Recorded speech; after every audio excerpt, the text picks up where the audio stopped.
Assalamualaikum teman-teman, kembali lagi bersama aku pada video kali ini. Kita akan lanjut ke job 3 setelah sebelumnya itu ada 2 job tentang ATS dan rumah bertingkat. Pada video kali ini kita akan mendesain sistem conveyor menggunakan PLC.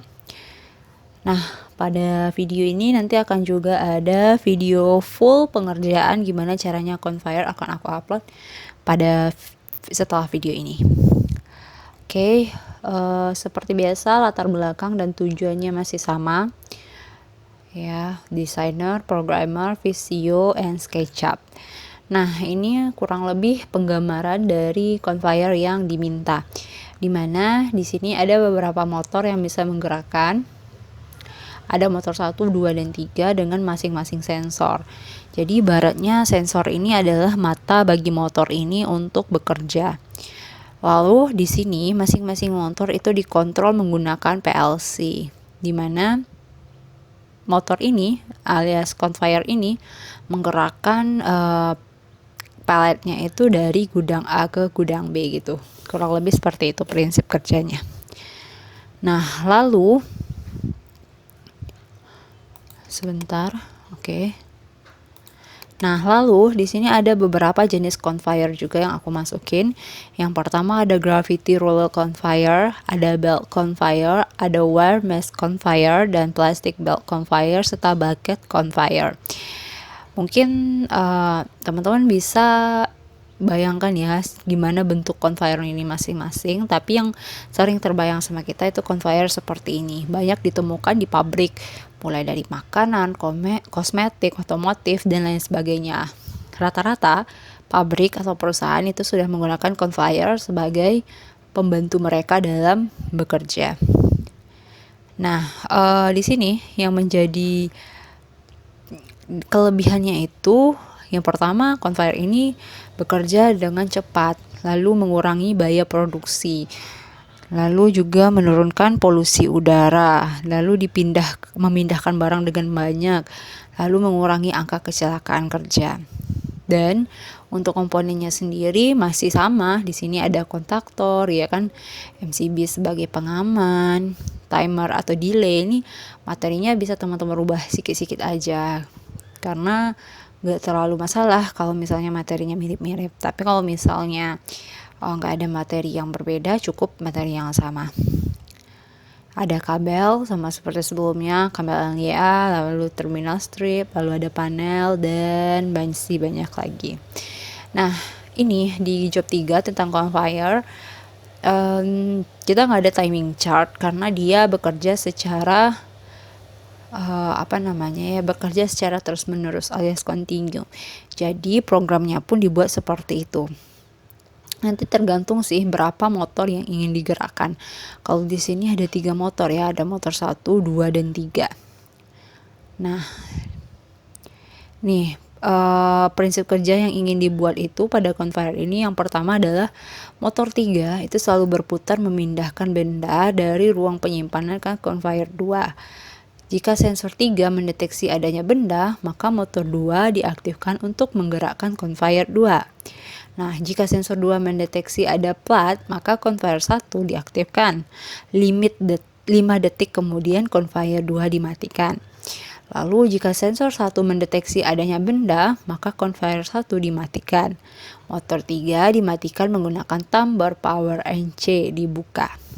Jadi intinya mereka tuh bekerja secara continue. Ini mnemoniknya.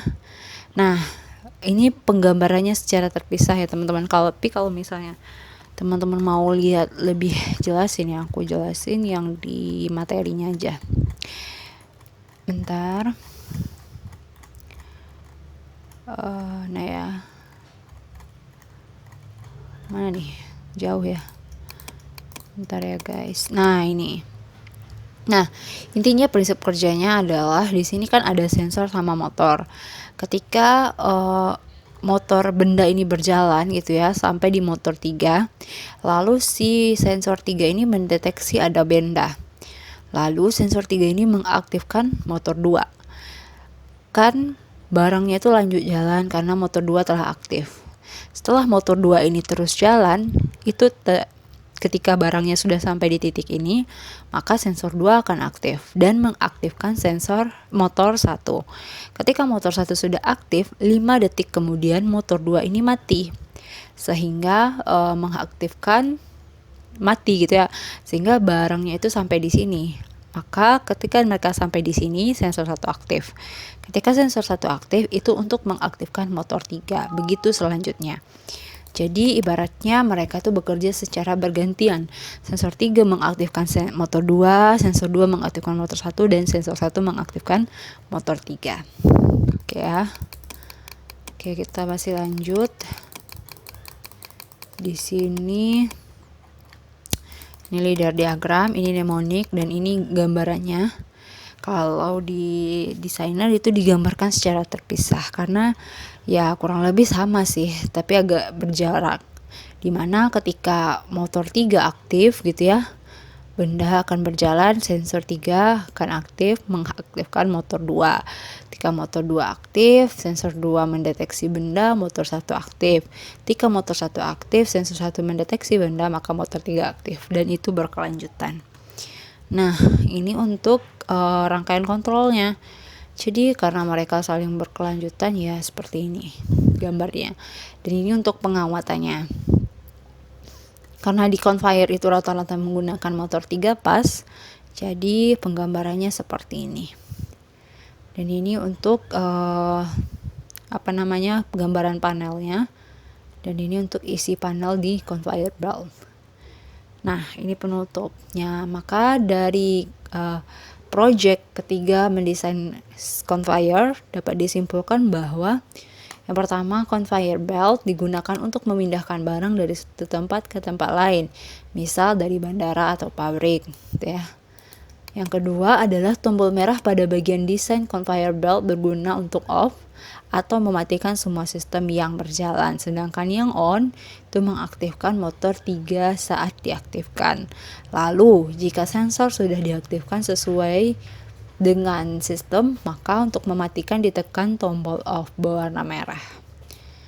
Mungkin demikian ya teman-teman video di job 3 tentang conveyor belt menggunakan controller PLC. Thank you for watching and don't forget to like, comment, and subscribe. Bye bye. Assalamualaikum warahmatullahi wabarakatuh.